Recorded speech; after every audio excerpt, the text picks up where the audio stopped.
Կաթողիկոսի եղբորը եւ եղբոր տղային կալանավորեցին Հանրապետություն կուսակցության տեխնացուի հայտարարության հիման վրա։ Սա ինչի մասին է խոսում եւ արդյոք ավելի կալանավորումներ, ձերբակալություններ են սկսվելու ընտրություններից առաջ, այսինքն ավելի լարվելու է իրավիճակը։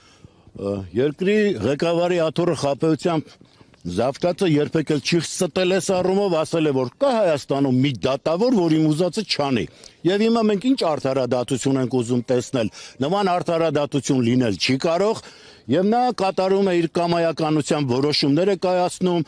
կուզենա Կաթողիկոսին էլ ձերբակալելու հրաման կտա, այստեղ մեզ բոլորիս հրաման կտա, ինչ ուզի կանի, էլի իրան երկիրն է, Քաշնազարը ոնց էր ասում, գյադեք էս կողմ, գյադեք այն կողմ, հիմա այս Քաշնազարը ասում է, թե ինձ հանդուրժում են, ուրեմն всё ընտելացել են իմ իրենց Քաշնազար ունենալու բախտին։ Եվ հիմա մենք որոշել ենք, որ մեր գլխին պիտի լինի Քաշնազարը, ամուլ մեկը, որը եկել է, բայց Քաշնազարի մոտ ասել եմ, մաքրություն կար, միամտություն կար, մարդը ստացվել էր սրա մոտ, դրանք բացակայում է խորամանկություն եւ ամեն ինչ անել, որպեսզի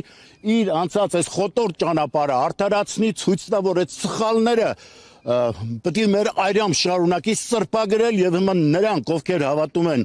այս խաբեբաներին, սրանք գալիս են ինքնակամ դառնալու սրանց արյունոտ ձեռքերը լվացող սապոններ։